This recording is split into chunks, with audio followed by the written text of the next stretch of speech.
नमस्कार, media exams channel में आप सभी लोगों का मैं स्वागत करता हूं। मेरा नाम है हरिशंकर सोनी और हम आज बात करेंगे एपीआरओ का जो पोस्ट है राजस्थान में जो अभी निकला हुआ है। 31 दिसंबर तक जो है इसकी एप्लीकेशन ओपन है। अगर आपने मीडिया सेक्टर में ग्रेजुएशन की है या पोस्ट ग्रेजुएट डिप्लोमा किया है या पोस्ट ग्रेजुएशन किया है तो फिर आप इसका जो है फॉर्म भर सकते हैं और काफ़ी अच्छी पोस्ट है और अट्रैक्ट करने वाली पोस्ट भी है क्योंकि अच्छी खासी सैलरी है। कुछ मैं कह सकता हूँ कि एक अच्छी जॉब है अगर आप गवर्नमेंट जॉब की तलाश में हैं और अगर आप इसके लिए एलिजिबल हैं तो ठीक है। कुछ दिनों से मेरे पास इसकी डिमांड आई थी कि सर आप जो है इसको टेक ओवर कीजिए क्योंकि मैं मेनली एंट्रेंस एग्ज़ाम की प्रिपरेशन करवाता हूँ जिसमें ये सेगमेंट हमारा मेन होता है और ये वाला मेन होता है। ठीक है, ये भी पूरा ठीक है, इतना मेन होता है और ये तो है ही है डेफिनेटली। पॉलिटी तो आईएमसी की बात करें तो यूपीएससी लेवल की पॉलिटी थी, एक ये नहीं होता। ठीक है, तो अब जो है हमें प्रिपरेशन करवानी है और आपको करनी है और आपको रास्ता भी बताना है कि कैसे क्या किया जा सकता है। ठीक है, तो सबसे पहली चीज़ ये देखिए कि एपीआरओ का जो एग्ज़ाम हुआ है 2011 में हुआ है और जो हमारे पास एक तरीके से बेस है समझने के लिए कि किस तरह का एग्ज़ाम हो सकता है। तो हम पीआरओ का जो 2019 में एग्ज़ाम हुआ है राजस्थान में तो वो भी हम कंसिडर कर सकते हैं और करना भी चाहिए। ठीक है, और सिलेबस वही का वही है जिसको मैंने कंक्लूड करके यहाँ पे लिखा है और एक रिवाइज करके सिलेबस जो है एप्लीकेशन पे मैंने अपना अपलोड किया है। किससे क्या मतलब, क्योंकि इसमें ABCDE दिया हुआ है तो वो हमें समझने की ज़रूरत नहीं है। हमें ज़रूरत है कि मीडिया से क्या क्या टॉपिक दिए हुए वो टॉपिक कवर करना। ठीक है, तो एक रिवाइज करके मैंने सिलेबस लिखा है कि क्या चीज़ें आ सकती है। ठीक है, तो देखिए हमारे पास टाइम है करीब 50 दिन का क्योंकि 13 फेब को आपका एग्ज़ाम है और 120 क्वेश्चन आएंगे, 100 मार्क्स के आएंगे। नेगेटिव मार्किंग का कुछ अता पता नहीं है। लिखा तो है कि नेगेटिव मार्किंग होगी 1/3, लेकिन जो स्टेट बोर्ड है वो कई बार करवाता है, मतलब देता है या नहीं देता है, तो आपको एग्ज़ाम वाले दिन ही देखना पड़ेगा कि अब क्या है।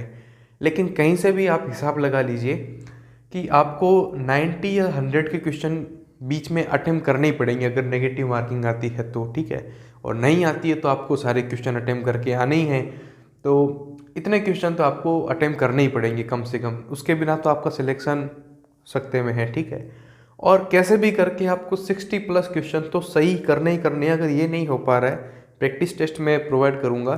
ठीक है, अगर उसमें आपके 60+ क्वेश्चन सही नहीं हो पा रहे तो मतलब ही नहीं है। ठीक है, और जो आपका टारगेट होना चाहिए इस एग्ज़ाम को अगर आप कंसिडर करके चल रहे हैं कि आपको निकालना है तो आपका टारगेट होना चाहिए 80 क्वेश्चन, आपके 120 में से आपके 80 क्वेश्चन सही होने चाहिए। तब मैं कह सकता हूँ कि आप सही डायरेक्शन में वास्तव में इसको क्रैक करने के मूड से तैयारी कर रहे हो। ठीक है, तो अब मैं जो चीज़ें आपको बताने वाला हूँ तो वो इस तरीके से बताने वाला हूँ कि मैं जो प्रिपरेशन कोर्स अपनी लर्निंग ऐप पर प्रोवाइड कर रहा हूँ तो उसमें क्या चीज़ें मैं करवाऊँगा, क्या नहीं करवाऊँगा। ठीक है, और क्या आपको करने की ज़रूरत है। लेकिन उससे पहले दो और क्वेश्चन जो है मैं आपके लेता हूँ।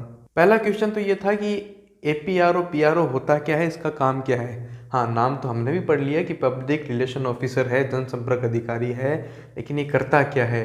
पहले पीआरओ निकला था तो इस बार एपीआरओ असिस्टेंट है उसका, बस इतनी सी बात है। लेकिन अब ये समझाइए कि इसका काम क्या होता है और क्या इस राजस्थान में ही इसकी वैकेंसीज है या कहीं और भी है। तो हर स्टेट में पब्लिक रिलेशन टाइप का डिपार्टमेंट होता है, उसके नाम अलग हो सकते हैं क्योंकि हर स्टेट गवर्नमेंट अपना एडवर्टाइजमेंट पब्लिक के साथ में रिलेशन, प्रेस रिलीज, ये सब काम तो करती है। तो इस तरह का जो काम होता है, जो स्टेट के मान लो कि बहुत से मंत्रालय हैं तो उनकी बहुत सी योजनाएं हैं, एडवर्टाइज करना है, तो ये सारा काम इसी के थ्रू होता है। ठीक है, अलग अलग जो है, एक तो मेन डिपार्टमेंट ही हो सकता है या फिर कुछ मंत्रालय में भी पीआरओ एपीआरओ जैसे पद हो सकते हैं या फिर स्टाफ हो सकता है जो कहीं ना कहीं एपीआरओ से लिंक होता है। क्योंकि ये पीआर का काम ऐसा है, सूचना अधिकारी का काम कुछ ऐसा होता है कि हर डिपार्टमेंट से आपको लिंक करना होता है। ठीक है, और कुछ ऐसे समझिए कि योजना भले ही बड़े प्रशासनिक अधिकारी बनाते हो लेकिन उसको कैसे जनता को समझाना है, कैसे उसका एडवर्टाइजमेंट करके जनता को समझाते हुए ग्राउंड पे उसे उतारने का काम इनका होता है, जनसंपर्क अधिकारी का होता है। तभी आप देख सकते हैं पब्लिक रिलेशन ऑफिसर।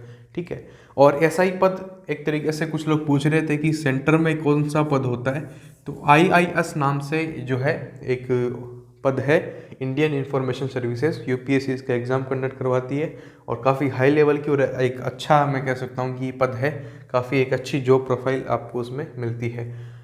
फिलहाल हम राजस्थान की बात कर रहे हैं और इसकी तैयारी की बात कर रहे हैं, तो उस पर हम लौट के आते हैं।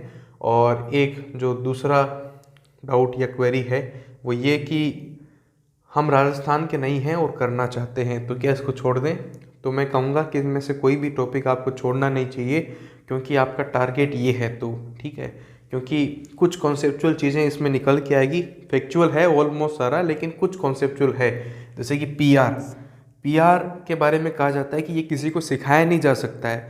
पीआर आपकी अपनी एक समझ होती है पब्लिक रिलेशन को लेकर, उस पर भी कई क्वेश्चन होते हैं। और थ्योरी एक ऐसी होती है कि आपने नहीं पढ़ी है तो 50 दिन में आप तभी समझ सकते हो जब आपकी खुद की अंडरस्टैंडिंग काम करती हो। खुद की कोई अंडरस्टैंडिंग नहीं है तो आपके लिए समझना मुश्किल है, ठीक है। इस तरह की थ्योरी। पहले आपकी क्वेरी पे आता हूँ कि जो आपकी क्वेरी थी कि कुछ छोड़ सकते हैं क्या, तो कुछ भी नहीं छोड़ना है। और आप में से हर किसी का कुछ ना कुछ इसमें वीक होगा। किसी को पॉलिटी नहीं आती है तो किसी को पॉलिटी, और राजस्थान का जीके बहुत अच्छा आता है। मान लो कोई राजस्थान में आप में से कॉम्पिटिटिव एग्जाम की तैयारी कर रहा है तो उसका ये पार्ट तो ठीक है, लेकिन ये पार्ट कमज़ोर हो गया, ये पार्ट भी कमज़ोर हो सकता है। किसी का केवल ये वाला पार्ट कमज़ोर है, बाकी सारे बहुत अच्छे हैं, ठीक है। तो किसी का कुछ ना कुछ तो वीक है। लेकिन मेरे पास जो मेन डिमांड है वो ये है कि इसका हमारे पास कंटेंट अवेलेबल नहीं है और ना ही हमें कोई अच्छी फैकल्टी मिल पाई है। तो ये काम करवाने का जो एक तरीके से जिम्मा है हमने लिया है और हम इसको करके दिखाएंगे, वो भी एक कॉस्ट इफेक्टिव मैनर में, कि कम फीस में कैसे आप सारी चीज़ें कवर कर सकते हो, ठीक है।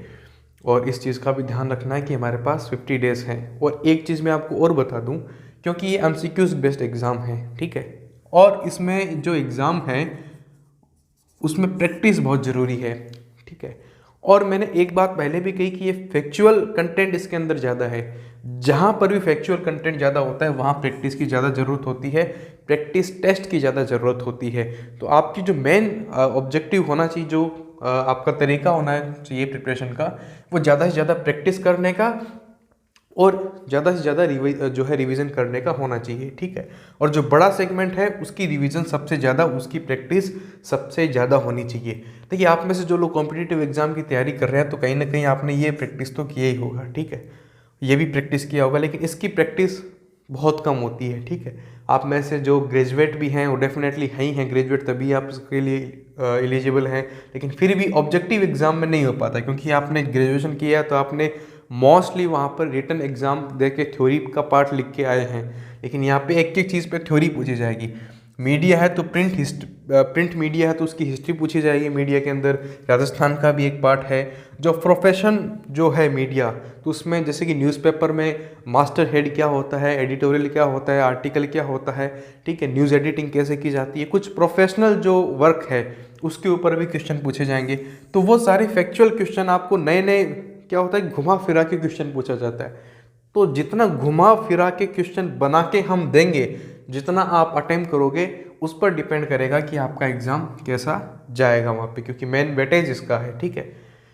तो अब मैं आपको बता देता हूँ कि जो प्रिपरेशन कोर्स हम प्रोवाइड कर रहे हैं उसमें पॉलिटी के लेक्चर तो एक तरीके से फ्री ही आप समझ लीजिए। सारे पॉलिटी की आपकी जो है तो वहाँ सारी पॉलिटी आपकी कवर हो जाएगी। और यहाँ पॉलिटी के लिए मैं ये कहूँगा कि भले ही थोड़ी क्वेश्चन कम है, लेकिन पॉलिटी एक ऐसा सब्जेक्ट है कि कम इन्वेस्टमेंट में ज़्यादा रिटर्न चाहिए ना, तो पॉलिटी को पकड़ो, ठीक है, इसको छोड़ो मत, क्योंकि ये अगर आपने ठीक से कवर कर लिया, और जो कि बहुत कम टाइम में हो सकता है, ठीक अंडरस्टैंडिंग अगर आप रखते हो तो ठीक है, तो अच्छा रिटर्न आपको यहाँ से मिल जाएगा। इसके लिए मैं चाहूँगा कि आप जो है एक बुक परचेज कर लें, जो कि मैं प्रिपरेशन कोर्स में एप्लीकेशन पे रिकमेंड करूँगा टाइमली, कि कहाँ कहाँ से आपको क्या क्या पढ़ना है, और जितना मटेरियल हो पाएगा हम मटेरियल देंगे। लेकिन इस पर मैं लेक्चर प्रोवाइड आपको नहीं करने वाला हूँ। इस पर तो लेक्चर प्रोवाइड ऑलरेडी कर चुका हूँ, सारे लेक्चर कंप्लीट हो चुके हैं, लेकिन इस पर लेक्चर प्रोवाइड नहीं होंगे। मटेरियल मिलेगा, एमसीक्यूज़ मिलेंगे, प्रैक्टिस सेट मिल जाएगा, ठीक है। इस पर complete lecture, complete notes, complete MCQs, सब कुछ, ठीक है। और इसको लेकर हम जो है एमसीक्यूज़ पर ज़्यादा फोकस करेंगे, ठीक है। और कुछ जो नोट्स वगैरह हैं, कुछ मैगजीन्स हैं, कैसे इसको भी कवर कर सकते हैं, ठीक है। जैसे कि इसमें स्पोर्ट्स के क्वेश्चन हैं, और स्पोर्ट्स में भी हम बात करें तो ओलंपिक्स पर क्वेश्चन है। तो जहाँ से क्वेश्चन वो पकड़ रहे हैं तो वो टॉपिक्स आपको जो है एक तरीके से नोट्स में प्रोवाइड कर दिए जाएंगे, क्या कि ये जो है आपको ज़्यादा नहीं पढ़ना पड़े, क्योंकि ये आप पढ़ने बैठोगे ना इंडियन लेवल का भी, तो बहुत इतना लेंथी जो सिलेबस हो जाएगा कि आप उसको कवर नहीं कर पाओगे। ठीक है, तो प्रैक्टिकल वे में चलना है और टू द पॉइंट चलना है। जहाँ पे क्वेश्चन पूछे जा रहे हैं बस वही जो टॉपिक है वही हम कवर करेंगे और करवाएंगे। ठीक है, कहीं पर भी जो है एक्स्ट्रा मटेरियल आपको नहीं देंगे, ताकि जो आप जो है जहाँ से क्वेश्चन ज़्यादा पूछे जा रहे हैं उसकी अच्छे से रिवीजन करके प्रैक्टिस करके आप ज़्यादा स्कोर कर सको। क्योंकि अल्टीमेटली हमारा काम अभी हमारा पढ़ने का नहीं हो गया है, अभी हमारा काम है प्रैक्टिस करके ज़्यादा से ज़्यादा स्कोर बनाना और अपने टारगेट को अचीव करके जॉब लेना। ठीक है, हमारा काम अभी सीखने का नहीं बल्कि याद करके कैसे भी समझ के हमें स्कोर करने का है। अल्टीमेटली टारगेट अभी अब आपका जो है इस समय ये होना चाहिए। बाकी पढ़ना अच्छी बात है, बहुत तरह की बुक्स होती है, हमें पढ़ते रहना चाहिए। ठीक है, अब इसमें एक बात ये है कि चलिए ये तो हो गया एग्ज़ाम, लेकिन इसका इंटरव्यू नहीं है। उसमें एक लिखा हुआ है कि डॉक्यूमेंट वेरिफिकेशन होगा आपका और कुछ नहीं होगा। तो उसके कोई नंबर नहीं दिए गए हैं, केवल इसी के नंबर दिए गए हैं, इसी के आधार पे मेरिट बनने की बात जो है की गई है। ठीक है, बाकी हो सकता है कि होने को इंटरव्यू हो जाए, लेकिन अभी तक इंटरव्यू नहीं होगा। हो सकता है कि डॉक्यूमेंट वेरिफिकेशन में ही आपसे जो है इंटरव्यू टाइप का कुछ कर ले। ठीक है, या अपने लेवल पे कुछ करने की कोशिश करे। तो मैं उसके बारे में नहीं कह सकता हूँ कि आगे क्या होगा, लेकिन हाल फिलहाल तक बात यही है कि इसी से मेरिट बनेगी। ये बड़ा वेटेज है, किस तरीके से प्रिपरेशन होगी, क्या चीज़ें प्रोवाइड की जाएगी, वो सब मैं आपको बता चुका हूँ। आगे आपका कोई भी डाउट क्वेरी हो तो एप्लीकेशन पे आप मैसेज कर सकते हैं, वहीं पर जो है आप इसको क्लेरिफाई कर सकते हैं कि क्या चीज़ें जो है वहाँ पर प्रोवाइड होगी। तो इसमें मैं आपको कुछ बताऊँ, देखिए 1000+ MCQs में डेफिनेटली आपको प्रोवाइड करूँगा। अब इसमें कितने ज़्यादा हम 50 डेज़ में कर पाते हैं वो करने के बाद ही पता चलता है। ठीक है, और मैं कुछ ऐसी क्लासेस नहीं ले रहा हूँ, इसलिए नहीं ले रहा हूँ क्योंकि 50 डेज़ में मान लो मैं आपको इंग्लिश पढ़ाने के लिए बैठूंगा तो ये कवर नहीं हो पाएगा। ठीक है, लेकिन इसके टिप्स मैं आपको ज़रूर बता दूंगा कि किस तरीके से जो है लैंग्वेज प्रोफिशिएंसी के जो क्वेश्चन है कैसे आपको अटेम्प्ट करने चाहिए, ट्रांसलेशन किस तरीके से करें कि आप डेफिनेटली एक सही ट्रांसलेशन करके दिखा सको या सही जो वर्ड को है कैच कर सको। इसके कुछ टिप्स ट्रिक्स जो है मैं आपको डेफिनेटली बताऊँगा, और जो भी बेसिक मटेरियल है वो आपका प्रोवाइड किया जाएगा। जो मेन वेटेज है उसमें किसी तरह का कॉम्प्रोमाइज़ नहीं किया जाएगा। ठीक है, बाकी किसी भी तरह का डाउट हो तो एप्लीकेशन पे ही आप मैसेज कर सकते हैं। एप्लीकेशन की जो लिंक है, लर्निंग ऐप की जो लिंक है डिस्क्रिप्शन में दी हुई है, उसे आप डाउनलोड कीजिए और फर्दर अपडेट्स के लिए आप हमारा यूट्यूब चैनल सब्सक्राइब कीजिए। इस वीडियो में इतना ही। Thank you very much, all the best.